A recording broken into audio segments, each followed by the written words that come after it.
আবার স্টুডেন্টদেরকে জিজ্ঞাসা করবো যে বড় হয়ে কে কি হতে চায়।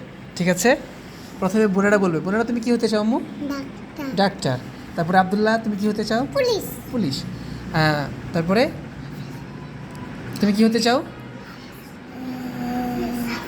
ভুলে গেছো? আচ্ছা, হ্যাঁ। রাফিয়ান কি হতে চাও বড় হয়ে? পাইলট হতে চাও, মাশাআল্লাহ।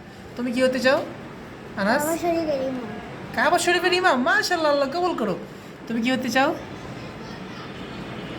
বড় হয়ে? কি হতে চাও? হ্যাঁ, পাইলট হতে চাও। আচ্ছা, মাশাআল্লাহ। তুমি কি হতে চাও বড় হয়ে? ডাক্তার। হ্যাঁ, তুমি? সুলাইমান, জুড়ে বলো। কোরআনের হাফেজ, মাশাআল্লাহ, আল্লাহ কবুল করো। তুমি কি হতে চাও? কাবা শরীফের ইমাম। মাশাআল্লাহ, সবাই মাশাআল্লাহ বলো। হাফেজ হবা আর কাবা শরীফ ইমাম, আল্লাহ তাআলা কবুল করুক। সবাই আমিন বলো। আমিন। আর রাফিয়া বলো। আফিফ, তুমি কি হতে চাও? হাফেজ। হাফেজ। সবাই মাশাআল্লাহ বলেন। মাশাআল্লাহ। হ্যাঁ, আর এই যে ইউসুফ বাকি আছো, বলো তুমি কি হতে চাও? তুমি ডাক্তার। হ্যাঁ, আচ্ছা, মাশাআল্লাহ। আচ্ছা, মেহেরিন বাকি আছে। মেহেরিন বলো, তুমি কি হতে চাও বড় হয়ে?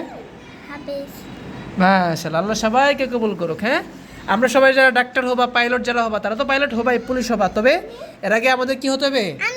হাফেজ হতে হবে, অথবা ভালো করে কোরআনের জ্ঞান অর্জন করতে হবে। কিসের জ্ঞান অর্জন করতে হবে? কোরআন। আল্লাহ তাআলা সবাইকে কবুল করুক, বলো আমিন।